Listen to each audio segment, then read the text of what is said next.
Welcome to a special edition of Tasting Notes. We're doing some, I don't know if we're going to call them holidays or drink. I think drinking days seems to have like a connotation of like alcoholism. Let's call it day drinking. Day drinking days, yeah. I did feel like quite, for the first time ever, I really felt like an alcoholic because I was at the dog park at 9 a.m. Googling what time the liquor store opens. And that goes back to something Mark said, that like people who enjoy drinking know what time the liquor store closes, alcoholics know what time the liquor store opens.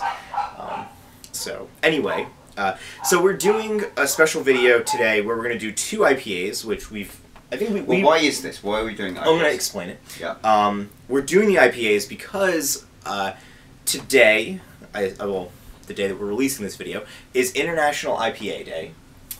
So we're going to give like a brief history of both IPAs. We're going to give some tasting notes on them. And I selected them both very specifically. One point was your idea, and then while I was in the liquor store, it occurred to me to kind of add on to your idea.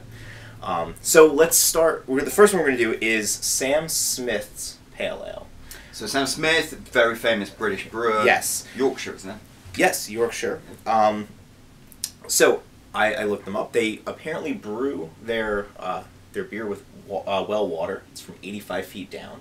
The original well collapsed in like the 18th century, and they still draw water from it. So it's like very pure because 85 feet down. It's pretty. Yeah, it's pretty far down. 85. And I imagine that beer is like bread. It's like the pizza and bread is so good in New York City because exactly. it goes through all these pipes from the mountains. So right, exactly. So yeah, so.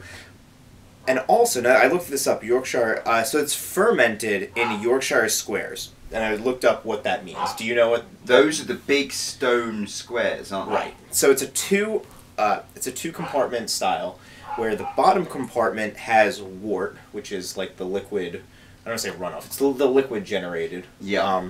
And then the top part is the yeast. So they take the wort from the bottom compartment and then they throw it on top of the yeast. That way it mixes in well. And then after, it's like 6 days it takes to complete this whole process.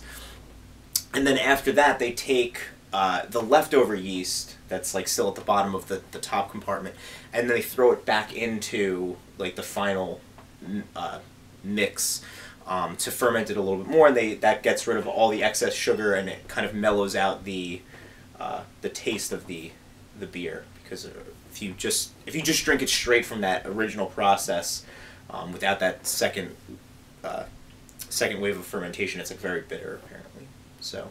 Interesting. And I mean, the reason I wanted to do the whole thing of having a British IPA. Right, and that's what it was. It was a British IPA and then an American IPA, and that was, thank you for bringing that back. So, yes, so.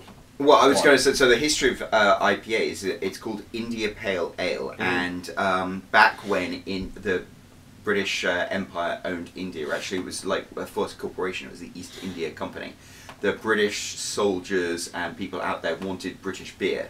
But the problem was the British beer took so long to get to India, because you had to go down past the Cape of Good Hope in Africa, that the beer would go bad. So they needed to find some way to keep the beer good. And so they would just shove tons of hops in there. Right. Which I don't know if it preserved it or just made it like... Which is interesting. I'm going to bring up a second point to that when we do the American. And so this was the style of beer called India Pale Ale. I don't believe it ever actually made its way to India. Interesting. I think it was just made there, and it's been a style that's never been that popular in England, but it's always existed. And then in America, it seems America's just like run with it. Yeah, and we really have. Like we've talked about like all the IPAs that we've drank, and we've done a bunch of IPAs for the channel. But yeah, so. And it's the American stuff. It's interesting. I always think the American stuff, because American beer tends to be served colder. They have to have stronger flavors. Because you chill. That's interesting. But then we're always joking about. That's really interesting. I've never thought about that, because I'm just thinking about like my tastes in general, and like, that's very interesting. Because American beer tends to be held like ice cold, which like limits the flavor profile. Right. And so they tend to put tons of hops in there, and it's really, really hoppy. Whereas British beer is served warm. I was going to say, and okay, so the second beer we're going to do, we might as well introduce both beers, and then we'll try them both. So the second beer we're going to do is Rouser Double IPA from Sam Adams. And so originally I was, you know, there's a ton of IPAs out there, and like some of them we've done before, and I'm like, I don't know if I want to do this. I couldn't remember if we did Stone IPA when we did February, but I was like, you know what, I feel like Stone's such a generic, I don't say a generic IPA, but it's kind of like, that was the first IPA I tried, and I was like, you know what, like, let me really look for something that has some sort of meaning. And I went to a second liquor store, which we have a ton of liquor stores in our area. I went to a second liquor store, and I was originally looking for Brooklyn Defender IPA. Yeah. And because I really enjoy Brooklyn, I think that would have been a good comparison. Official beer of New York Comic Con. Right, exactly. Defender IPA specifically is the yes. But then they didn't have that at the second liquor store I went to. So I found the Rebel Rouser, and I was like, this is interesting, because we're doing an American versus a British thing, and it's like a very Revolutionary War style. We have a patriot in Sam Adams. Yep. We have his brewery, and then we're putting it up against a British And Rebel IPA is what they call a West Coast IPA, isn't it? Which I'm not sure what the difference is. But So, I didn't read about that, but Rebel Rouser is a double IPA, which means it has double the 2 times the hops, and it has extra malt to kind of mellow out that hoppy flavor. So, the double IPA thing hasn't really reached England, I guess, because you guys really aren't into that. So why, you know, if you don't like this beer, why would you double the thing that you don't like? And it is made with 5 different kinds of hops. I took notes on that. Amarillo, which is an orange grapefruit and has notes of tangerine. Cascade, which is piney. Resinous, floral, and citrusy. Centennial, which is citrus, floral, and wood aromas. Simcoe, which has hints of grapefruit. And Zeus, a hop, which is earthy, spicy, and citrus. So I feel like it's going to be very citrusy. I think it's fun. Do you remember that TV show Home Improvement, where there was Tim the Toolman Taylor, who was like, more power. Yeah. This is like that. More hops. Right, exactly. So I thought it was interesting that they had 5 different kinds, because I was while doing research for the other beers that we're going to do in later videos, they didn't really have that many varieties of hops. But it's usually just like 1 or 2 or 3. But this one has 5, so yeah. So let's give it a try. Which one do you want to start off with? You want to start with Sam Smith or the Rebel Rouser? Let's start off with the Sam Smith, I think. Okay, perfect. So we are bringing Dave back from our Dave made our bottle opener, and we named our bottle opener Dave. Center State Woodworks is the name of Dave's company. Got that wrong in the last video that we used the bottle opener, so we're going to correct that. Yeah, Center State Woodworks. So if you ever need anything, he does a great job. So yeah, let's jump right in. There we go. All right.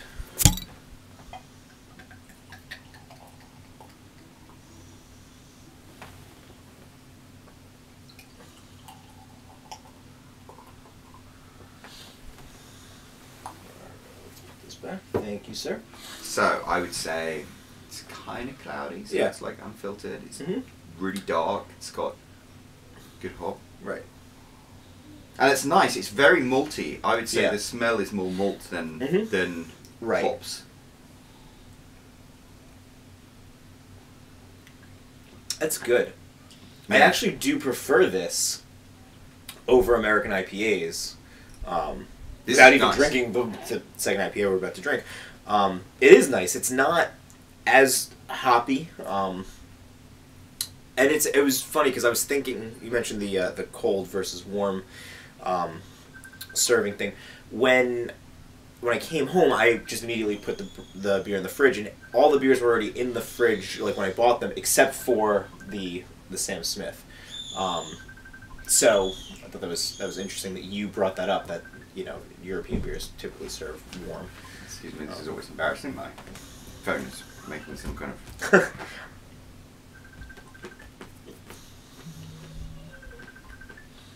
So yeah, I do like this beer. I really like this. It's nice and malty, and I like malty beers. Right.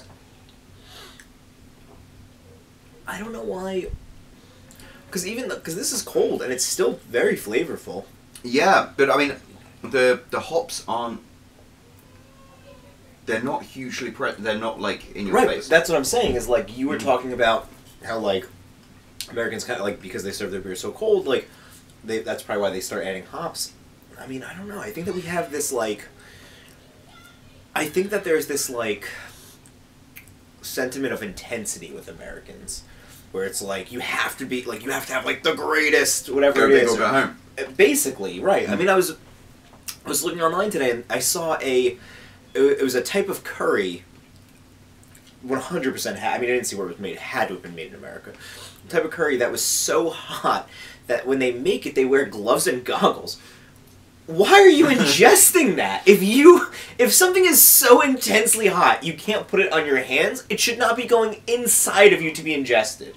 I mean, really, like. So I think that that's just kind of like a. Where do we go from here? We have to keep, like we reach the moon. We have to keep exploring space, which I do think is a good endeavor. But I'm just saying, I think that that's kind of like that's like the American mentality. It's like let's keep going and keep adding this and keep making this bigger and bigger and bigger, and then I don't know. It's I think there's a balance between the two, because I think the British thing is like, well, we've always done it that way.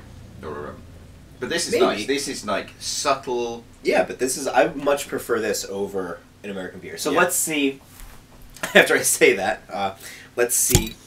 Do you mind holding this? I mean, it comes there. It says Rebel Rouser double IPA, double the hop intensity. Exactly. So I think it's like more power. Okay. So do you think the average shit? Why was that so hard? Oh, probably because it's a twist cap. Really? Yeah, that was dumb. Okay, well, if we get glass in our mouth, I don't know why. Don't try this now, kids. Yeah, that was really dumb. This is yours. Okay. It intensifies the hot profile. Yeah. When you actually like ingest it directly into your bloodstream. Yeah. That's how everyone is drinking IPAs these days. Intravenously. But we can keep going. Well, I don't know. I know we usually finish a bottle, but I feel like with the glass thing, we probably... Okay, yeah, let's not do that. Alright, so... now we're going to try the... so this has got a slightly lighter colour, and it's a lot clearer. Mm-hmm. Same kind of head. It appears to be not as carbonated. Yeah. I don't know if you noticed that. No, I did notice that. The Sam Smith one was very carbonated. The smell... I can smell the hops already. Yeah. They're not... I mean, I've had hoppier IPAs. There's some you just, like, from here you could smell them. Yeah. This actually isn't too bad. I was expecting a much... Maybe because I was bracing myself for, like, being smacked in the face with hops. So it's interesting. What I was going to say is... what was I going to say about the hops? Oh, do you think that the average, like, beer drinker... Like, just the guy going to the bar and was like, I will have that IPA. Do you think that they can distinguish the level of hops? Like, do you think that do you think they realize... Like, so basically, their marketing point was, like, double the hops, right? Mm. Do you think anybody's looking at this and was like, you know what, I really like the hop part of an IPA? I mean, I think that there are people that are, like, really into... Like, I think you and I are really into beer. Like, we drink a lot of beer. We drink a lot of different kinds of beer. We're not into hops so much. We're not into hops that much, but I feel like you and I can distinguish between, like, the hops, the malt, the bar. Like, we can taste those different parts. I don't know if the average beer drinker can. I think it's like the hot sauce. I think they go in and they say, give me that IPA, and they want it to be like... They want their mouth to look like a cat's bottom. It must be... Right. It must... Right. It must be, it must be better because it has double the hops. Yeah. Whatever, double whatever it is, like... Mm-hmm. I mean, if we came up with a different name for arsenic and put it in something, Americans would be like, I want double the arsenic in this. Yeah. So I would quite happily drink pints and pints of the Samuel Smith. Yeah. Really enjoy it. I don't think I would drink pints of this. I think I'd drink one pint and be like, oh, that's yeah, right. This was fine. Got a glass in my leg. It's fine. It's not... I don't know. I wouldn't... I guess for somebody who... If I really liked IPAs still, I would say that this is okay. But I personally wouldn't drink this, at a bar. Interestingly enough, I drank a ton of Rebel in my much younger days. And I much prefer the double over the single IPA. That's interesting. I will say my favourite IPA is made by Sam Adams. It's a Latitude 48 IPA. Mm-hmm. And that's kind of like subtle and it's got a certain sweetness to it. Okay. So, this is... So it's interesting. Yeah, I think the British wins just by way of subtlety. Yeah, I would agree with that. It's a much subtler taste. It's much. I don't know. I feel like when you give like a hint of something, that's always better. Yeah. In a horror movie, when they don't show the monster, they just kind of allude to it. Like in Jaws, when they just have the fin and that daunting music, that's a much scarier monster than. Even though you know what a shark looks like, it's a much scarier monster than like one. Sharknado. Right. Exactly. Where they show the whole shark and a tornado. Yeah. But yeah, I'd say the we won the Revolutionary War, but you guys won the beer war. At least in terms of IPA. Yeah, we might have lost out on the largest global superpower in the world, but at least we kept the beer. Alright. Well, happy IPA day. Yes, happy IPA day. Enjoy one. Please leave a comment with your favourite IPA. Absolutely. So, alright. Till next time. Cheers. Cheers.